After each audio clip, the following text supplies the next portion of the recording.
Are we live? And we're live. Hello, hello, everybody out there in Facebook land. I'm Ashley Bully. I'm Linda McDougall. And we are back in the N-Powerment Nursing Cafe. Today we're going to talk more about what we started last week. So just before we get started, please like and share this video. We want to reach the masses, as many nursing graduates as possible. You can throw up your name, let us know where you're from. We love hearing each week where people are joining us from, as well as please feel free to oh my, this is going to be bad. I can't put words together. Please feel free to let us know whether or not you're a registered nurse or a practical nurse. We will take questions at the end of the video, so please stick around. We also will have a coupon code that we'll be throwing up there at the end of the video that you can use on our website. And you can also, in the bottom right-hand corner, I believe, click subscribe and be notified at any time when we have a live video happening. Hey, there's John. Okay. Sorry. That's okay. Say hi, John. Hi, this John. is our marketing guy. Feel free. We're live, you know. Now you have to say hi. Now you're obligated. Hi.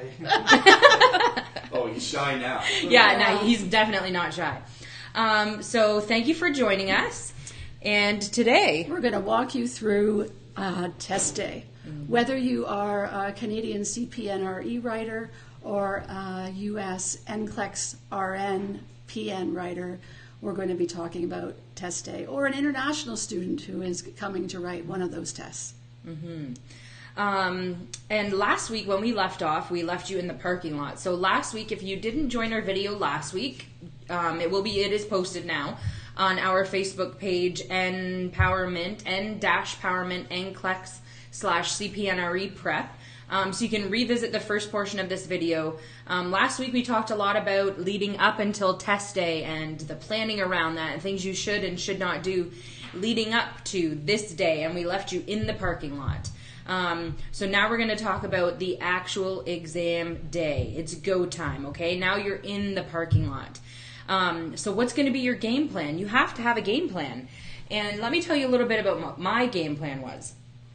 It might sound a little bit excessive, but that's okay.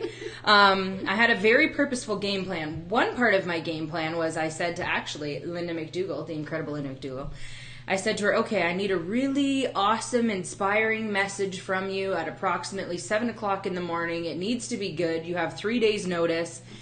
And she did not disappoint. It was very inspirational, very awesome. Basically said, go in there, you can do this, you've earned this. Basically, show them what you got, you're made for this. So I had somebody who meant a lot to me, Linda McDougall, send me a very inspirational message right before I walked into my test. So whoever that person is for you that's held you up over the past, throughout your nursing education, have that person send you a really inspirational message. For me, that was Linda McDougall.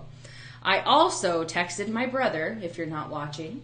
I also texted my brother and I said, okay, I need a song. I'm going to roll up in there with my tinted windows and I'm going to listen to a song that's just going to get me in the zone. You know how when like a boxer is walking to the ring and they're wearing probably their hood like this, right? And they're ready to go, they all have this song that they put on that gets them really pumped up. So my brother says to me, Eye of the Tiger. And I was like, really? Eye of the Tiger? That's a little, dun, dun, dun, dun. That's pretty obvious. So that was a little too obvious for me. And then he said, Bootylicious. And I was like, no, not really what I'm going for. So finally I decided on listening to Sail by AWOL Nation, which is a great song, but I'm not here to, talk about songs. But it just got me in the zone, got me pumped up, and I was super ready. So when I got out of my car, I was super ready to go, and I just felt really pumped up. So, much like a boxer going into the ring for their big fight, the fight of their life, which this can be equivocated to, just some really purposeful things to get you in that right mindset where you mentally want to be when you go write your registration exam. And you really should take some time to think about what to expect when you get in there. If you're a CPNRE writer, those expectations are a bit different than if you're an NCLEX writer. Important to look at the website and have all of those assumptions of what you think it's going to be like uncover those, because going in right before you write can be intimidating if you're not expecting, for instance, with the NCLEX writer, that they're going to pat you down, that they're going to scan your palms, that everything that you bring in is going to go in a plastic bag and go into a locker. So it's really key for you to look at all of the things that is on the website and know what to expect. The CPNRE writers in Canada, the expectations are a little bit different. And when you go to the washroom and take a break for the NCLEX writers, you come back and you have another palm scan. So you don't want to be intimidated. These kinds of actions can be intimidated if you're not expecting them. So be sure to know what to expect before you go in to write. Yeah, there was a student, I think it was in our last live review, that actually talked about how she wasn't prepared for that, and it really threw her off of her game, right? Yeah. Having her palm scanned and patting herself down and this stuff. So just know that that could be an expectation before you go into the room to write. So we have this analogy that we talk about in our web-based live review. We talk about through our... Hi, Courtney. I can see kind of some names there. We talk about it in our live reviews that we do in person. And it's called the do not abandon your ship analogy. And it's so key, and we talk about it a lot, and it's so key because there are some moments that Linda's going to discuss when students tend to abandon their ship. And what do we mean by abandoning your ship? It doesn't matter if you graduated nursing school with 60% or you graduated nursing school with 100%. Everybody has an equal opportunity to pass this exam, and everybody starts right here on the ship to success, right? Whether or not you sail that into the sunrise and you succeed, or you walk the plank and plunge into the abyss of the ocean, is entirely up to you, and some very purposeful things you can say and do throughout that exam. As long as questions keep coming at you, especially if you're writing one of the NCLEX exams that you'll write anywhere from a set amount of questions to a set amount of questions, and the computer can shut off at any time.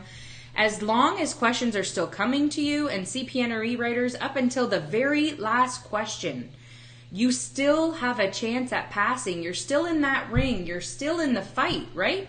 Until you're TKO'd, you are still in the fight. So when something happens and you just want to give up, you cannot abandon your ship. You have to stay on your ship. You have to man that ship. You have to pirate that ship, and you have to sail it into the sunset of success. Absolutely.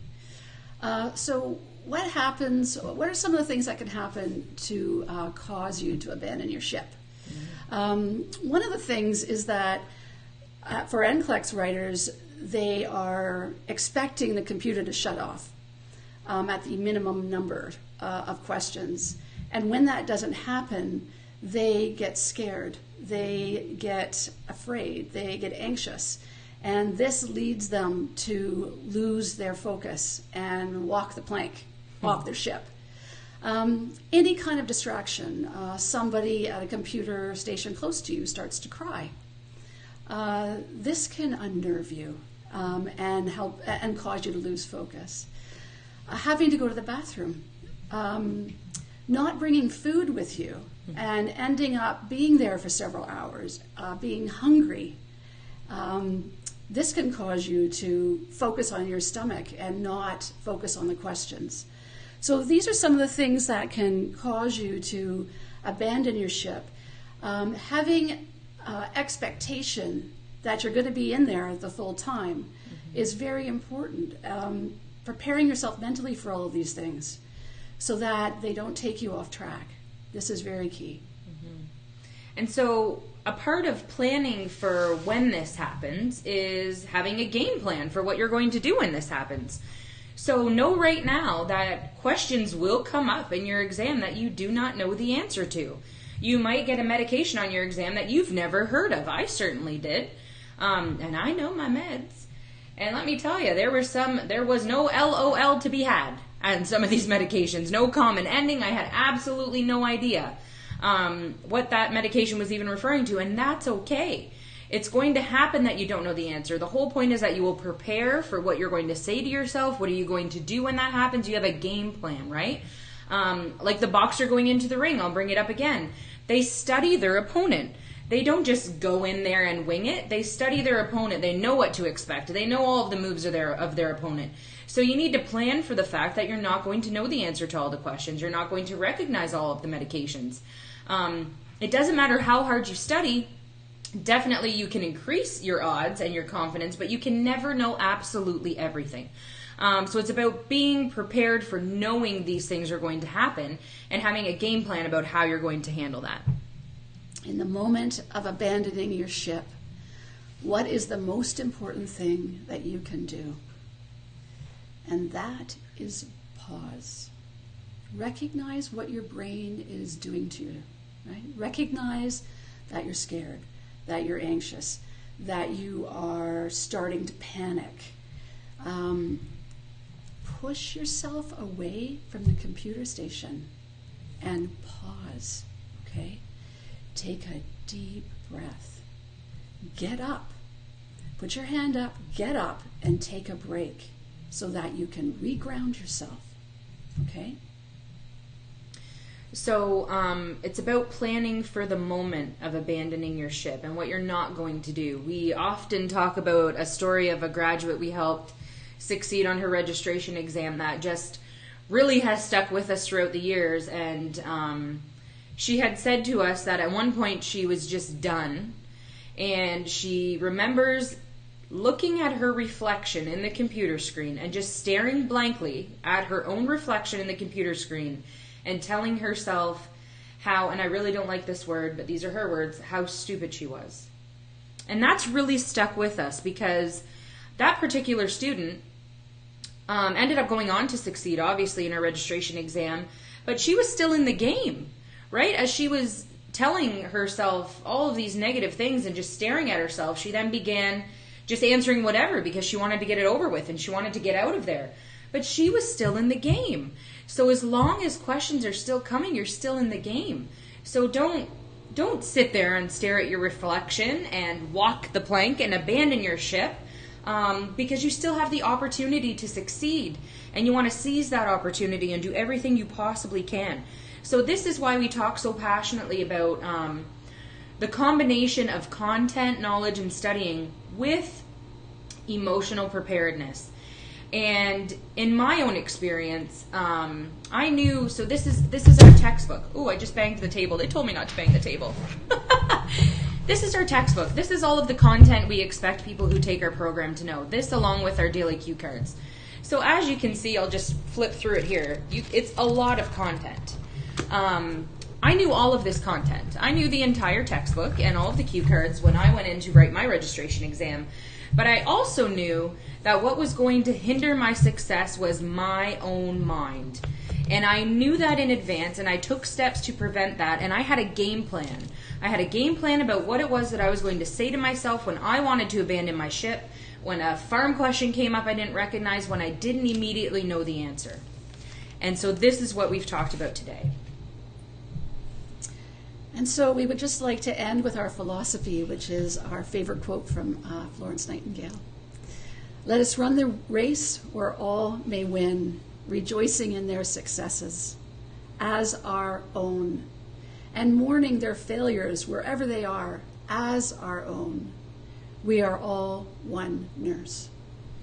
Please like and share this video. Please visit our website at www.n-powermentnursing.com. The promo code you can see, look, I can almost touch it, beep, beep, beep. Promo code SUMMER17 can be applied to our website right now for $50 in U.S. funds off of our entire program. Next week we're going to be back on Tuesday and we're going to be introducing you to all of our products and telling you a little bit more about us now that we've gotten to know you a little bit.